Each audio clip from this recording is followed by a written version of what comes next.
Boa tarde a todos, sejam muito bem-vindos ao nosso estudo.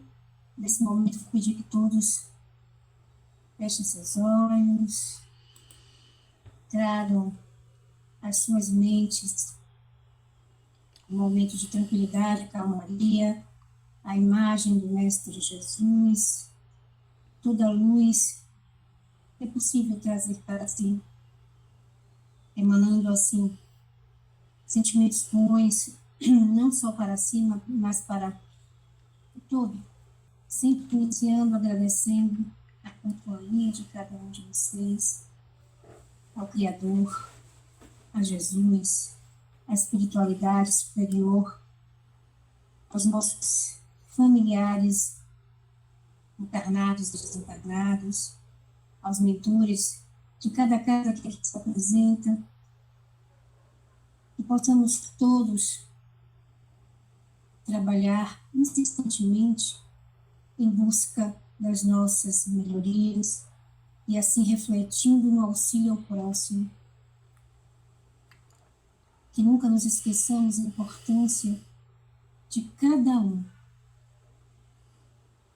para a formação dessa imensa família espiritual a qual fazemos parte. E nossos deveres diante das nossas existências. Ao encontrarmos nós mesmos, quando assim buscamos, nós temos a possibilidade de enxergar o outro, de enxergar o todo e de aprender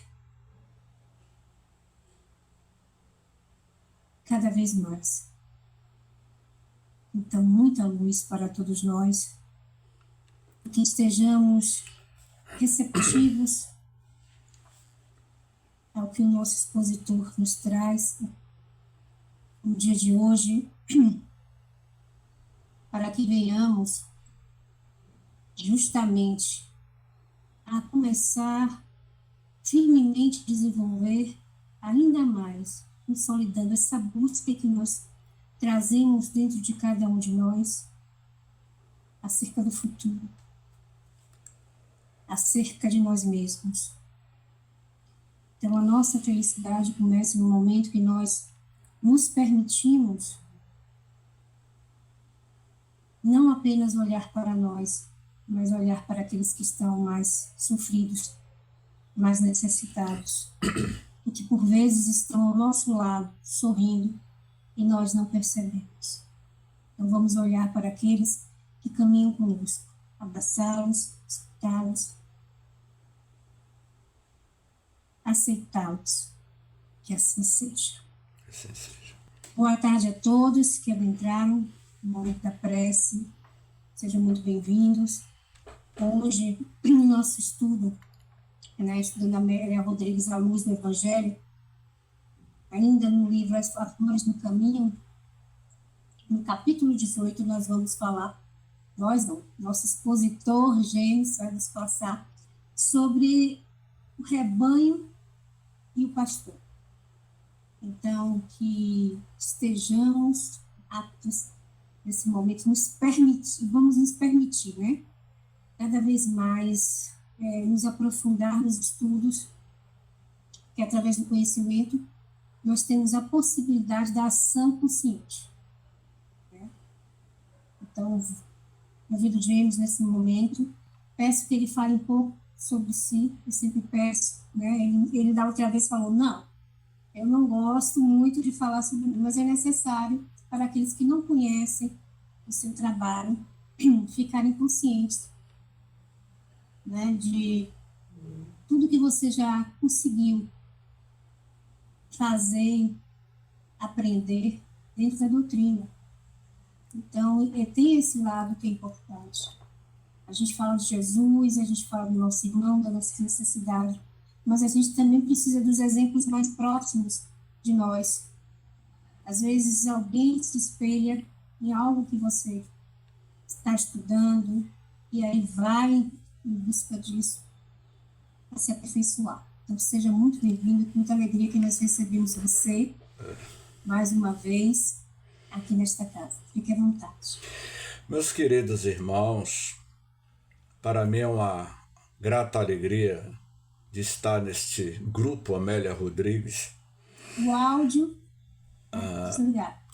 Meus queridos irmãos, é uma grata alegria estar nesse grupo, especialmente os estudos da obra Amélia Rodrigues. No dia 18 de abril de 1957, quando o Livro dos Espíritos completava 100 anos da sua publicação, aqui na capital baiana, o jovem Divaldo Pereira Franco realizava a palestra na Associação Comercial em comemoração aos 100 anos da publicação do Livro dos Espíritos, 1957. Meu pai, João Firmino da Silva, ele tinha exatamente a mesma idade de Divaldo. Se meu pai tivesse vivo, ele teria exatamente 98 anos. E, naquela ocasião, meu pai estava entre 26 e 27 anos de idade, assistindo a palestra de Divaldo. Era 1957, 1960 meu pai casa, em 1961 eu reencarnei no dia 31 de julho de 1961. Então, estarei completando 60 anos no dia 31 de julho. E se vocês quiserem me dar uma passagem para ir para Dubai, fique à vontade. Então, aos 5 anos de idade, eu já fazia parte da evangelização. Eu fui evangelizado na União Espírita Baiana, que hoje é a Federação Espírita do Estado da Bahia.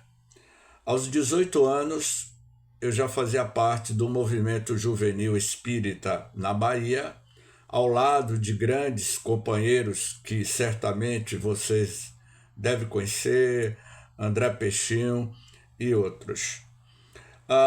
Aos 26 anos de idade, eu já era presidente do Centro Espírita Humberto de Campos, a instituição espírita que meu pai fundou. Com 19 anos de idade, eu já realizava as minhas primeiras palestras e era coordenador de Juventude Espírita no estado da Bahia, ao lado de Adenauer Novaes e de outros companheiros. Aos 30 anos, eu já era diretor da Federação Espírita do Estado da Bahia, na qual eu era responsável pelo Departamento Doutrinário Federativo de todo o Estado.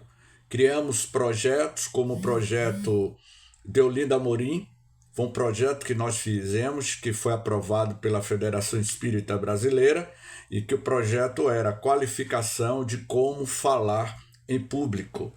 E outro projeto era o projeto Viana de Carvalho, que era como administrar reuniões doutrinárias. Então, ao longo da minha vida, participei de congressos, de simpósios.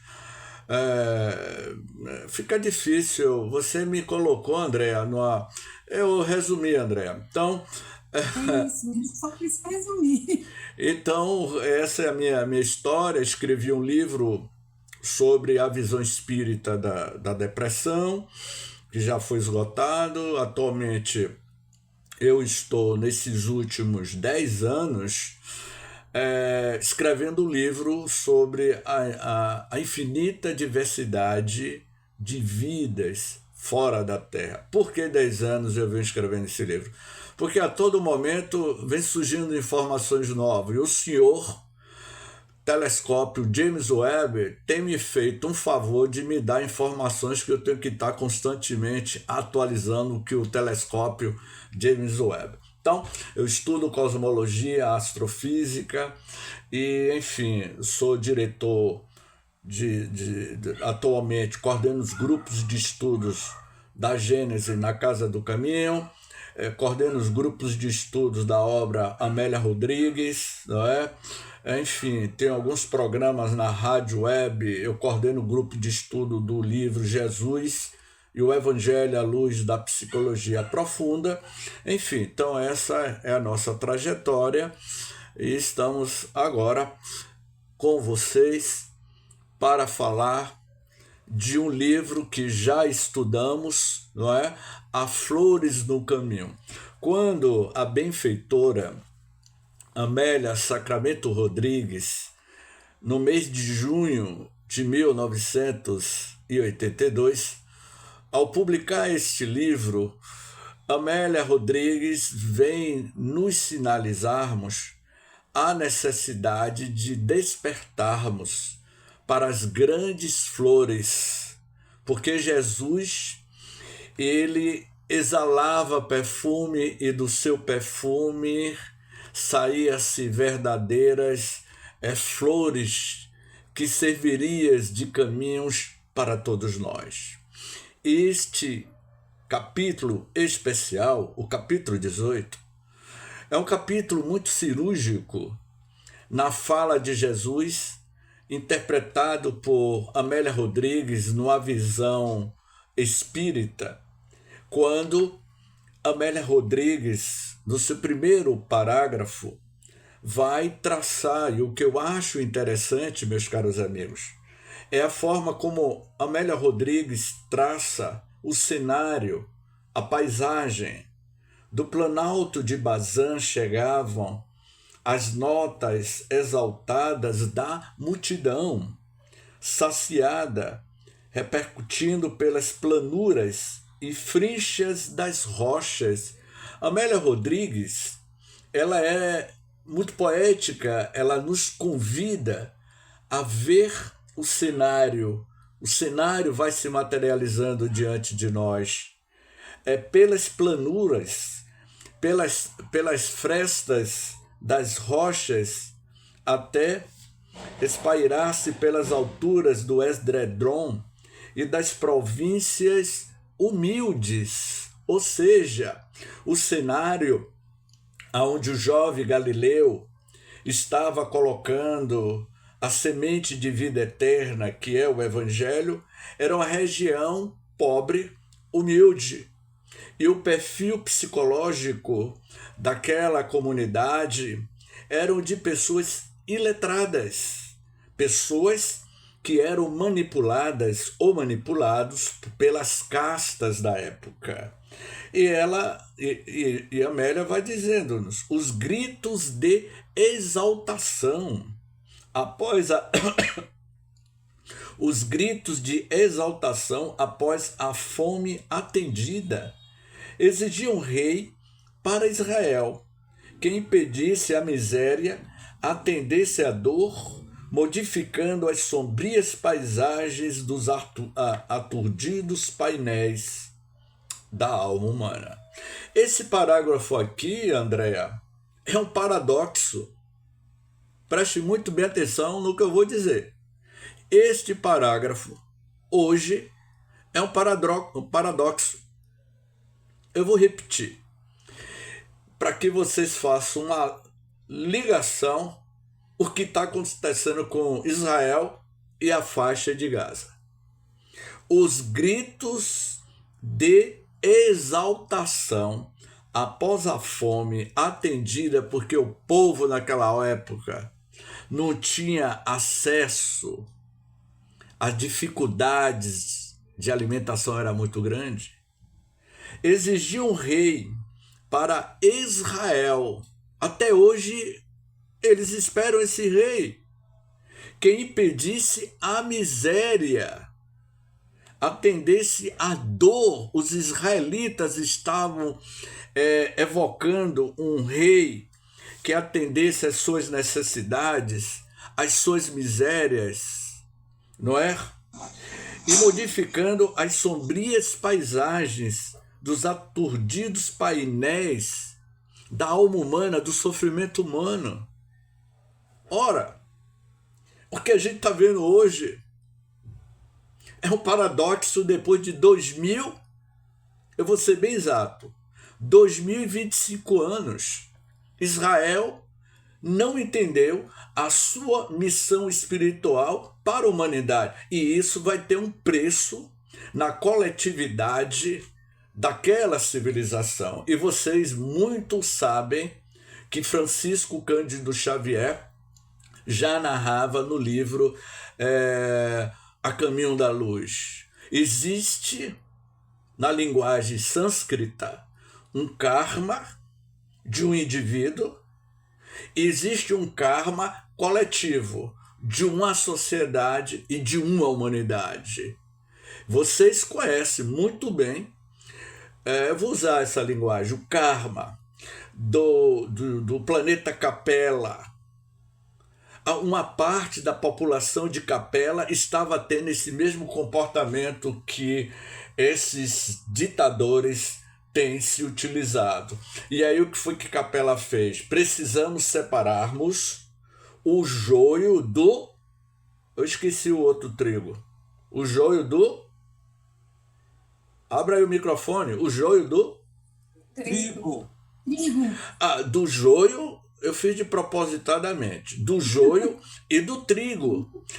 Manda esse joio, vamos separar o joio do trigo. E para onde é que vai esse joio de puras imperfeições? Manda ele para o planeta Terra. E aí o joio vem em várias legiões, em civilizações egípcias, em civilizações gregas, em civilizações hindus e em civilizações israelitas. E aí Amélia Rodrigues, em 1982, com a sua percepção espiritual, vem nos alertarmos do que nós somos um único rebanho e apenas um único pastor. Olha o que ela diz aqui. O desafio que lhe chegara aquele momento definiria o ministério a que se daria integralmente ao holocausto de amor. Ele tinha sim consciência, é claro. Se cada um de nós que estamos aqui temos consciência da nossa reencarnação, porque nenhum de nós aqui nessa sala reencarnamos em um processo de provas e de expiação. Não. Cada reencarnação nossa, de vocês, nossa, foi muito bem planejada. Houve um acordo. A reencarnação de Andréia, eu vou agora focar em Andréia. Posso focar em você, né, Andréia? A reencarnação de Andréia não foi um acaso, foi planejado. Olha, Andréia, você vai reencarnar assim, ó, vai ser tudo direitinho, viu, Andréia? Agora, nessa sua reencarnação, você terá o livre-arbítrio. Agora, veja lá o que você vai fazer. O seu processo reencarnatório está muito bem organizadinho, né? Você aqui pisou na casca de banana numa vida do passado, mas você pode ressignificar os seus equívocos do passado, tornando-se espírita, mas nós assumimos por conta própria os nossos erros, os nossos equívocos por conta do livre arbítrio. E ele sabia. Então, se nós temos isso, imagine o Cristo, ele quando veio à Terra, ele sabia o que ia acontecer com ele, tanto ele como os demais. Eu vou me colocar em martírio como exemplo, testemunha de que o Pai é maior de todas as intempéries, de todas as dificuldades humanas que todos nós enfrentamos. E aí no outro parágrafo, Amélia vai dizer o seguinte: indispensável, portanto, que a ocorrência a suceder ali marcasse profundamente a alma popular sofrida. Ou seja, ela está falando de uma alma popular sofrida. Eu fico imaginando a relação desses discípulos, especialmente Simão Pedro, que teve uma convivência maior com Jesus, dentre todos eles, era Simão que convivia mais com Jesus, até porque durante os 3 anos da sua missão, ele se hospedava muito na residência de Simão Pedro, e eu fico imaginando o próprio Cristo na residência de Andréia. Olha que coisa, né, André? O próprio Cristo na residência de Andréia. Teve um dia, lá na Galiléia, Jesus bateu a porta de uma Galiléia. Ao abrir a porta, sabe quem é que estava lá dentro? Era Andréia. Andréia bateu a porta na cara de Jesus: aqui você não entra. Hoje, eu estou criando a situação, não sei se Andréia estava lá, mas muitos de nós batemos a porta na cara de Jesus, não é? E hoje, passado milênios, estamos ainda ressignificando as nossas lições no Evangelho de Jesus. Olha o que ela diz aqui, não é? Sempre que a multidão o buscava, quase lhe exaurindo as forças, inesgotável, fazia-se imprescindível buscar o Pai e nele aurir as energias do amor infinito com que atenderia a esturdida alma humana. Ou seja, qual era o processo terapêutico que Jesus realizava?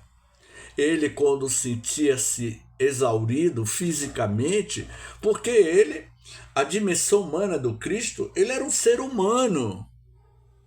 Ele não era um ser, uma divindade. Ele era um espírito encarnado. Ele teve um corpo físico. Ele tinha as necessidades fisiológicas dele. Ele teve que amamentar do seio da sua mãe. Maria teve que carregá-la, teve que lhe proteger. Ele se machucava. Ele tinha nas suas veias correndo sangue. Ele era um ser humano constituído de matéria física como nós somos constituídos. Agora, a diferença é que ali estava encarnado em um corpo biológico um espírito ultra evoluído. O diretor espiritual da Terra estava encarnado em um corpo físico perfeito. Biologicamente, Jesus não teve, Andréa, não se tem notícia que Jesus tinha enxaqueca, tinha dor de cabeça. Não se diz, você não vai ter registro nenhum de que Jesus tinha problema de saúde. Ele reencarnou num corpo, de uma estrutura biológica para servir de instrumento, o corpo físico, dessa inteligência altamente evoluída. E quando o corpo do Cristo se sentia exaurido, o que é que ele fazia? Ele se desprendia do corpo, como nós nos desprendemos. Ontem à noite, após o aniversário do Humberto de Campos, eu cheguei exaurido, cheguei cansado, exaurido. Ontem teve a macro regional aqui em Salvador, depois fui para o aniversário do Humberto de Campos. Eu cheguei 10h30 da noite, eu estava exausto fisicamente. Ao deitar-me e ao acordar hoje pela manhã, eu me senti refeito. Então, quando ele diz que ele buscava essa energia que ele estava sentindo inesgotável, né? Ele buscava um contato com o Pai. E como nós devemos nos comunicarmos com o Pai?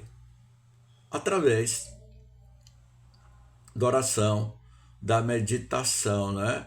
O passado de todos nós é pesada. Vou até de novo, o passado de todos nós é uma pesada carga. E que a gente. No livro do Manuel Filomeno de Miranda, Painéis da Obsessão, quando você fala sobre reencarnação, o planejamento que existe. Ele menciona, eu só coloquei aí só para a gente ter referência. Isso. Então, cada um de nós temos fardos pesados. Então, não vamos, Elcio, arranjar mais fardos pesados. A proposta da mensagem de Jesus, eu sou o bom pastor conduzindo as ovelhas, ele vem nos traçar as diretrizes para que a nossa alma fique mais leve e a gente não adquira mais peso sobre nós, nos comprometendo-nos com os nossos débitos, criando mais débitos. Já basta os débitos que fizemos ao longo dos milênios passados. De agora em diante, vamos estar vigilantes com as nossas ações, as nossas atitudes, não é? Olha, tem um trecho aqui que é interessante, que ela diz assim, eu estou resumindo porque esse capítulo é muito grande. A cidadezinha, esparramada entre praias e outeiros, contrastantes em cromos de beleza rara, facilmente identificou o profeta. O mar da Galileia, mar de Genezaré. A beleza daquele mar naquela época de Jesus deveria ser algo maravilhoso, porque não havia essa agressão do nosso ecossistema. Por onde ele andasse, a dor dos homens caminhava ao seu lado. Eu sou o caminho, a verdade e a vida. Se ele é o caminho, a verdade e a vida, os flagelos humanos buscavam para saciar a sua dor, onde a sua figura luminosa surgisse, acendiam-se as lâmpadas da esperança e as ansiedades cantavam múltiplas baladas de expectativa e interesse. Que mensagem! Quando eu falei de Andréia, que estava lá, né, Andréia? Muitos de nós, provavelmente que sim, provavelmente que não. Quer ver um exemplo? O capítulo é o rebanho e o pastor. O rebanho naquela época, ao tempo de Jesus, Elcio, era entre 170 a 200 milhões de habitantes. A população da Terra, há 2025 anos atrás, em torno de 170 a 200 milhões de habitantes. A região de Roma, o poder romano, aquela região onde Jesus viveu, toda aquela região tinha uma população de 60 milhões de habitantes. Era a região mais populosa do planeta naquela época. Passados mais de 2.000 anos, o rebanho do Cristo aumentou para 8,5 bilhões de habitantes. Quando ele disse a Madalena, mas Rabi, como é que você me conhece e sabe meu nome? Jesus estava hospedado na casa de Simão Pedro, quando Madalena chegou de madrugada, atravessou o mar da Galileia, saiu de Magdala e foi até a casa de Simão. Eu disse, eu conheço cada um das minhas ovelhas. Então, passados-se 2.000 anos, o rebanho aumentou. E esse rebanho veio da onde? De onde é que veio o Elcio, James, enfim. Duas hipóteses. Ou a gente ainda estava por lá, naquela época, ou somos oriundos, espíritos reprobos, expulsos de outros planetas que atingiram um ápice de evolução e que a gente, em vez de entrar pela porta estreita, a gente sempre procurou a porta larga das facilidades do mundo de César, não cabendo mais nesses mundos mais evoluídos, como ele próprio afirmou: há muitas moradas na casa do meu pai.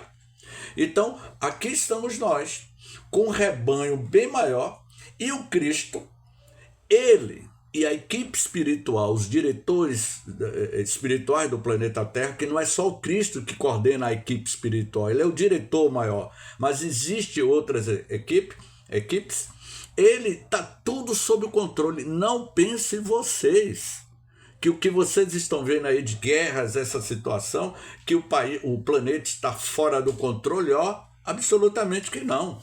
Está tudo sob controle. Num determinado momento, essas falanges, que são infinitas, eles estão agindo direta e indiretamente sobre a humanidade, dando novos rumos, e vocês estão vendo isso aí. Então, o processo é lento de transformação. Amélia Rodrigues, até 2024, até o ano passado, ela tinha psicografado o último livro de Divaldo. Então há um planejamento espiritual muito grande. E aí, quando ele diz assim: onde a sua figura luminosa surgisse, acendiam-se as lâmpadas da esperança. Porque naquela época o povo não tinha como referência esses valores novos que Jesus estava apresentando.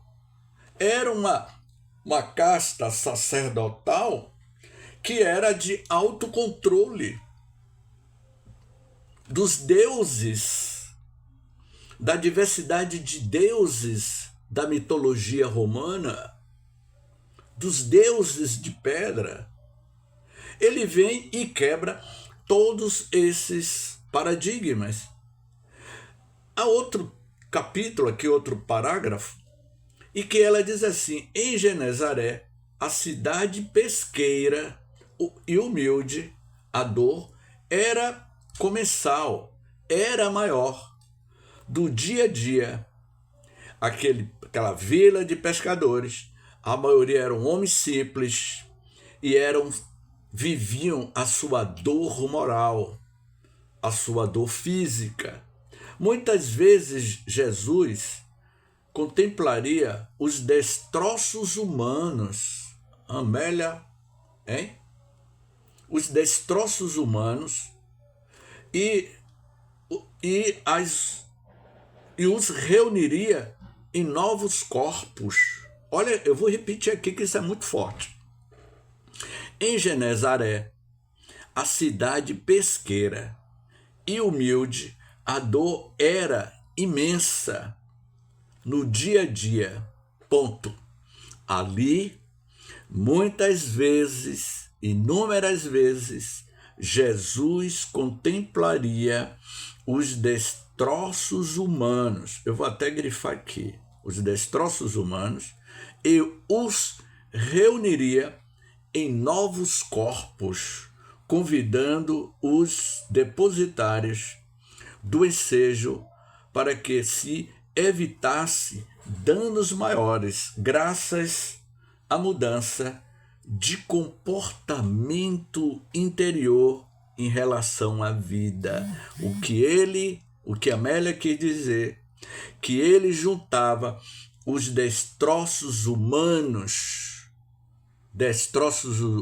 no sentido figurado, almas esfaceladas moralmente, e ele iria reconstituir o emocional, trazer a paz interior, mudança de comportamento interior em relação à vida, destroços humanos que perdia a sua própria identidade emocional.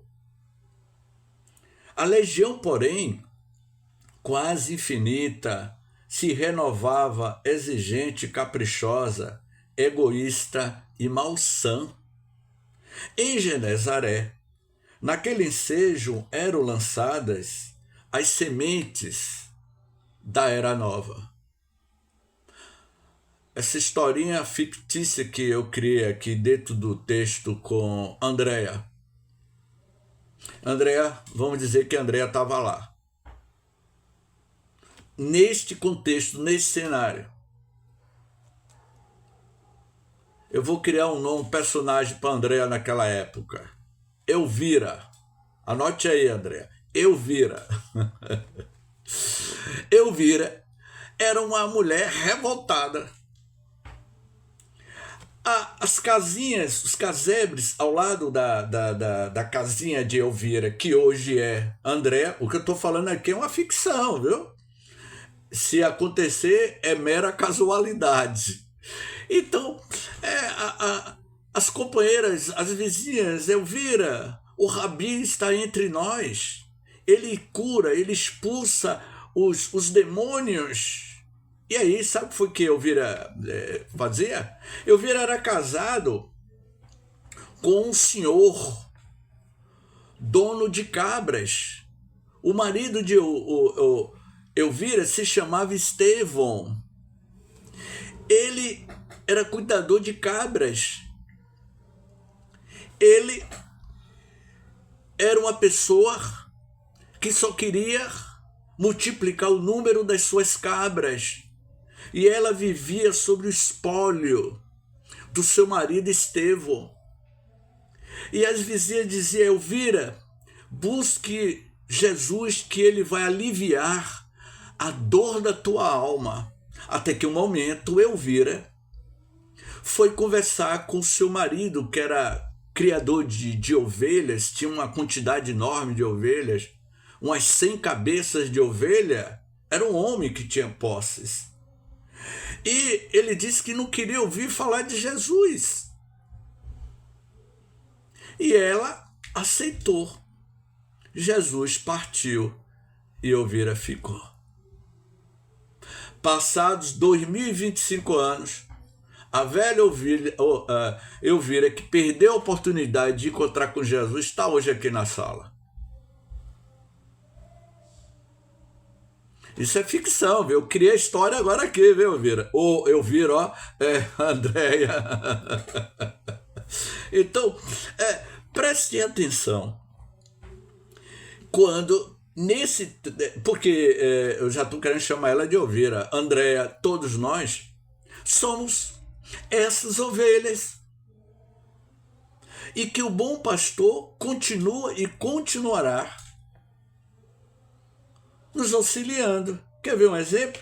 Nesse outro parágrafo, quando ela diz assim: convidados, Pedro e João acompanharam-no com carinho de ovelhas brandas. Na mente quieta do velho pescador bailavam interrogações que não conseguia sopitar. E qual era as interrogações de Pedro? Alguns homens mais entusiasmados falam em revolução.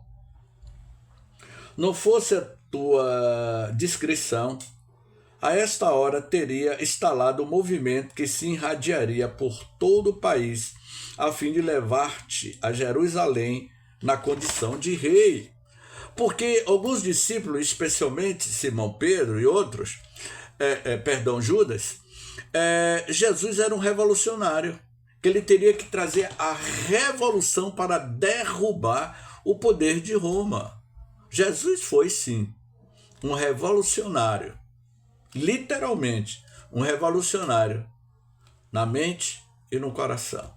Ele veio trazer a revolução interna dentro de nós. Anselm Grün, um monge alemão, ele é vivo, Anselm Grün, ele escreveu um livro cujo título do livro se chama O Amor como Revolução. Essa é a revolução que o Cristo veio trazer para a humanidade. Não uma revolução em pegar em armas, de destruir, mas a revolução dentro de Andréia, dentro de James, de Givaldo, de Érico, de Juscelia, de Antônio Carlos e as 22 pessoas que estão aqui na sala. Essa é a proposta da revolução dentro de você e não no outro. Faça uma revolução na mudança íntima interior, porque se você mudar, o mundo mudará. Em vez de você apontar o telescópio James Webb para vasculhar os confins do universo, aponte o telescópio James Webb ou então o telescópio Hubble para dentro de si e descubra as infinitas galáxias e a potencialidade do micro-universo que você é para essa grandeza do macro-universo que é o Criador. Então, quando ele diz assim, porque eu acho que vai ter perguntas, né? Eu vou resumir aqui para que a gente abra aí para as perguntas. A princípio, Simão diz: magoei-me com teu afastamento no instante em que poderíamos dispor do povo para a mudança de governo e de situação entre os humildes. Jesus estava arrastando a multidão. Era um momento propício com esse povo realizar uma revolução e derrubar o governo ditatorial dos Césares. Mas fiquei decepcionado. Aquele diálogo, Juscelia, de os pais de João Evangelista, Isabel e Isaqueu, né? Me lembrei. Os pais de João Evangelista eram Isabel e Isaqueu. Me fugiu agora o nome. Joaquim. Os pais era Isabel, me fugiu o nome do Joaquim. Não era Joaquim, não. Não era Joaquim? Não. Zacarias. Isabel e Zacarias. João chegou até os pais de Zacarias e Isabel. Papai, há um novo Messias na terra, há um novo rei que veio trazer uma mudança para o nosso mundo. Ele vai mudar tudo. Nós vamos ter uma vida saudável. Esse sim que é o verdadeiro Messias, não o Messias que eu já ouvi falar do século 21. Então, aí o que foi que Zacarias fez com a esposa Isabel, Elcio? Então vamos lá conversar com ele. Se você, meu filho, está andando com esse Messias, esse novo rei, então a gente precisa ter uma conversa. E aí o que aconteceu, Elcio? Zacarias e Isabel resolveram dar uma carteirada. Literalmente uma carteirada. Chegou lá, senhor, o negócio é o seguinte. Meus dois filhos, que era João Evangelista e Tadeu, era Mateus, agora eu não estou me lembrando. Eu quero que um de meus filhos sente ao seu lado direito e o outro ao lado esquerdo. Aí Jesus disse assim tá lá, essa narrativa tá lá no livro Boa Nova, né? Ele disse assim: o Zaqueu, o Isabel, será que teus filhos vai conseguir beber do mesmo cálice que eu hei de beber? Ou seja, ele sabia.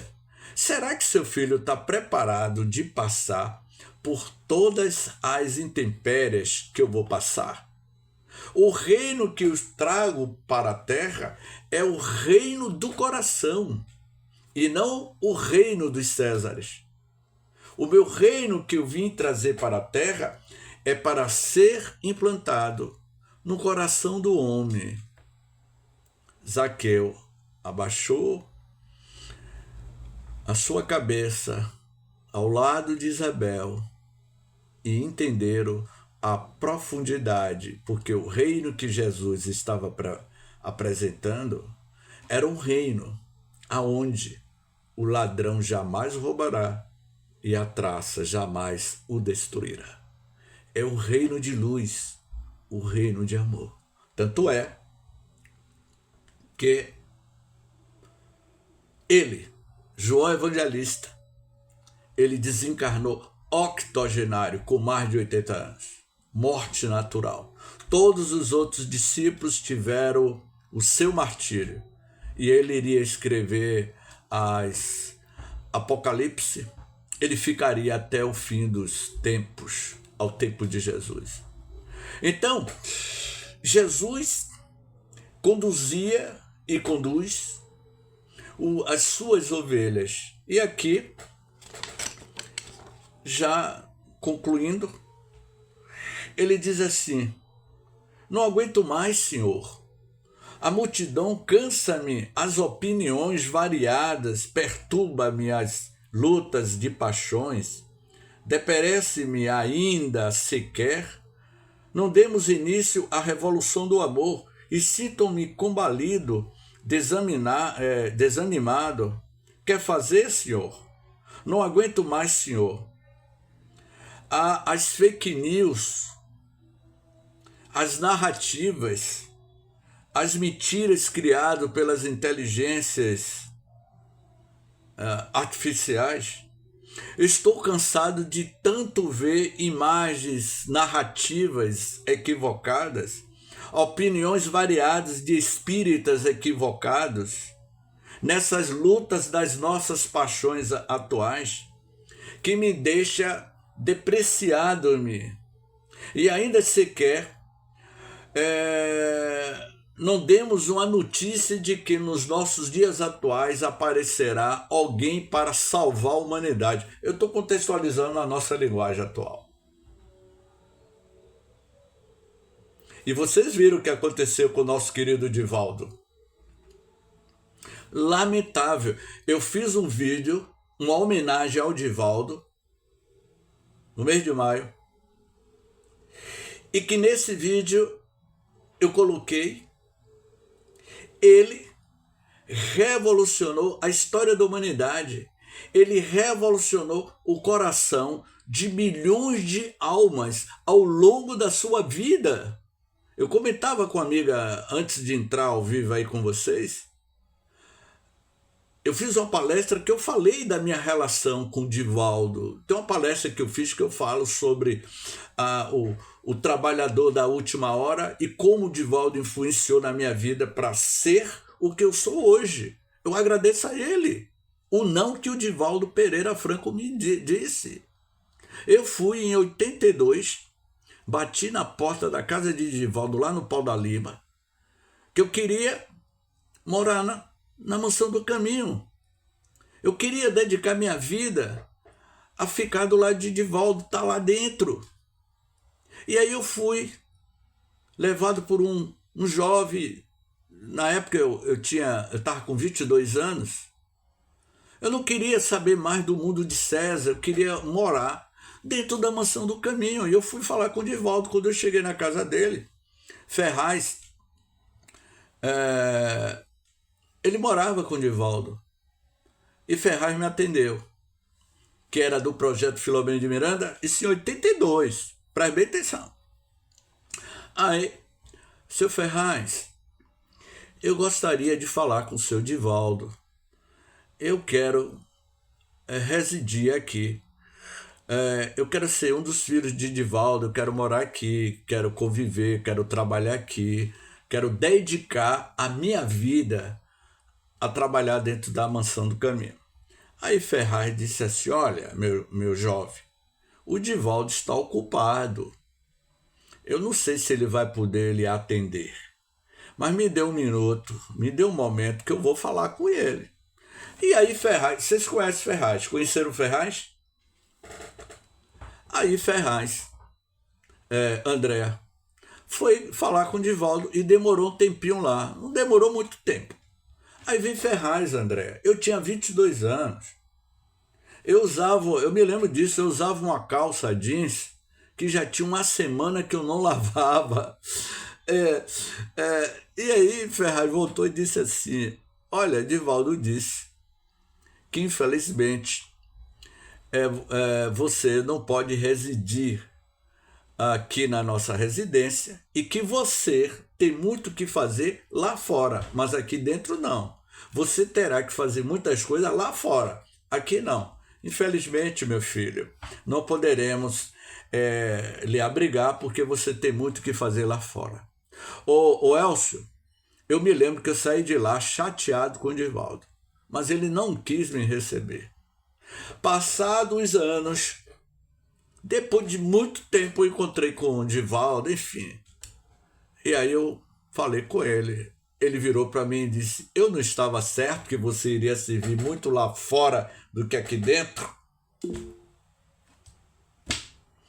Então, cada um com sua tarefa, né? Com a sua tarefa. No local apropriado. Então, ele conhecia, ele sabia, eu acho que Joana de Ângeles, enfim, disse: olha, esse é um jovem que ele vai ter que fazer muito lá fora, porque se eu tivesse na Mansão do Caminho, o meu roteiro seria outro.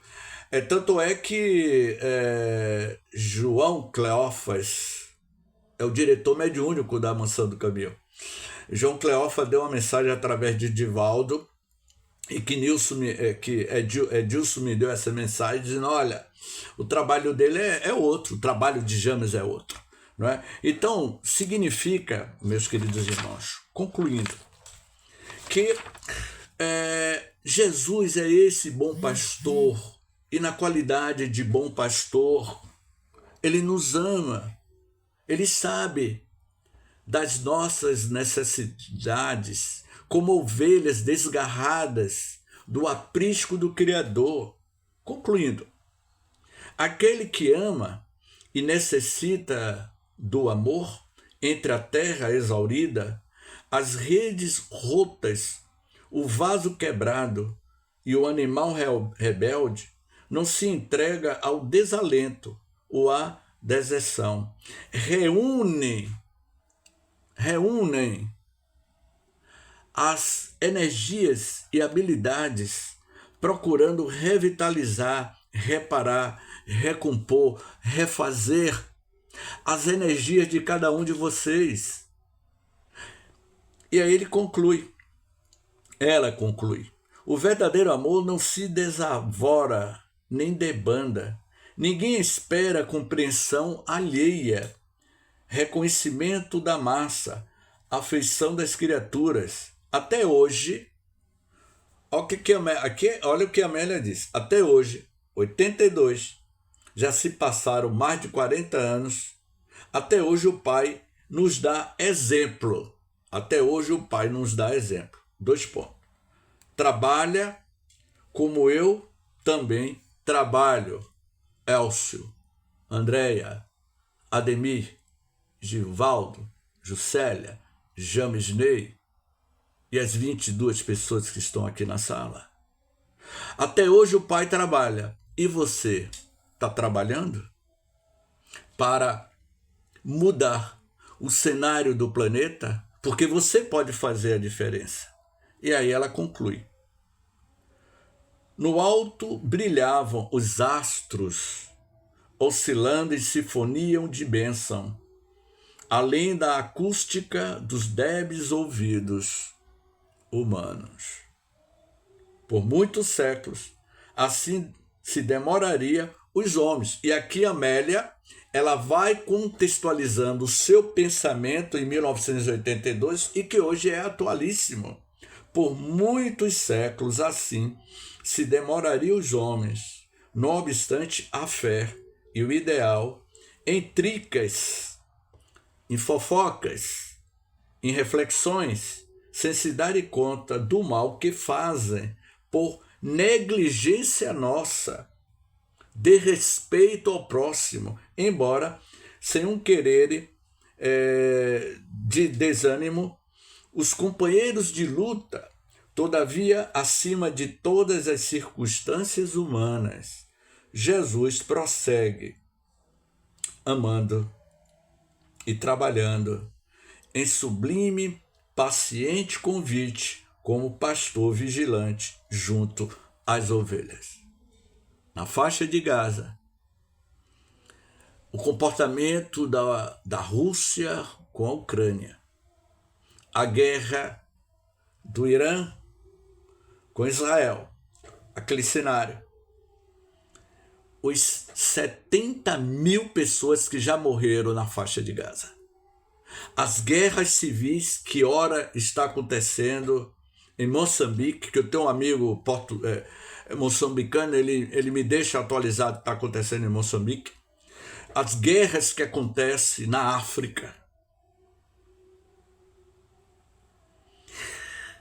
Ele é paciente e nos espera, porque ele é o bom pastor conduzindo essas ovelhas que um dia se tornará para o celeiro do Pai.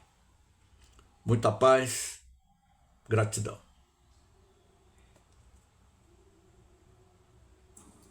Nós é que agradecemos, gente. Nós vamos passando das 18 horas. Então, alguém gostaria de fazer alguma pergunta?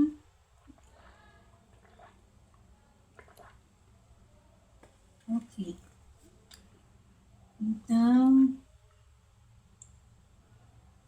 só nos cabe agradecer. Eu espero que cada vez mais nós busquemos, eu falo por mim, principalmente, busquemos a Deus realmente, as coisas espirituais, mais que as coisas materiais. Mas sabemos que, é como você mesmo nos disse, e que a gente tem consciência, é um processo lento, mas que será alcançado, né? Conforme a nossa compreensão, nossa consciência e nossa força de vontade de buscar essa melhoria. Porque tudo inicia-se em nós, seja para o bem, seja para o mal. Então, já estamos num processo em que nós temos uma consciência maior do que outrora, então só nos resta, né, trabalhar e buscar essa melhoria. Como nos diz Kardec, tudo depende de nós, né? Então, eu vou convidar Antônio Carlos para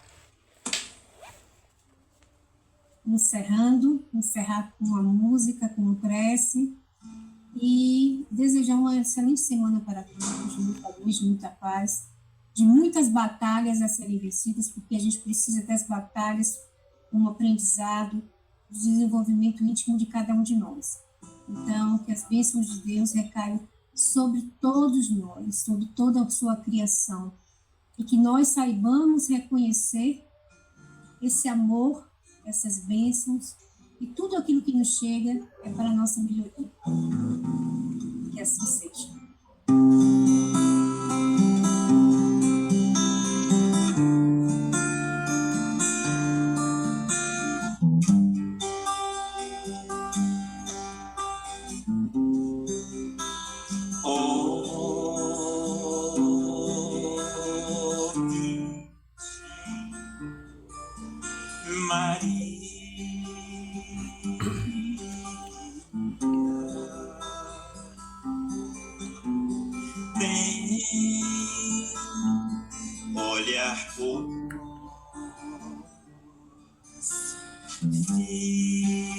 Filhos pecadores,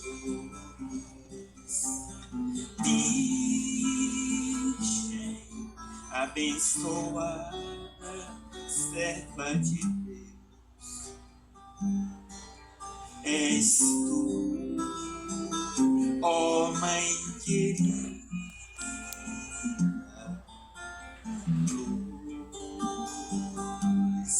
do amanhecer, fonte cristalina, força que nos faz viver. Virgem Maria,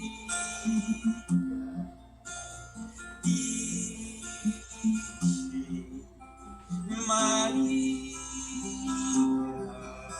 Maria, nós te agradecemos, doce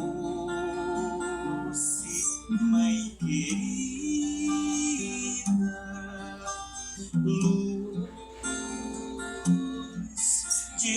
nossa vida, que o seu amor envolva os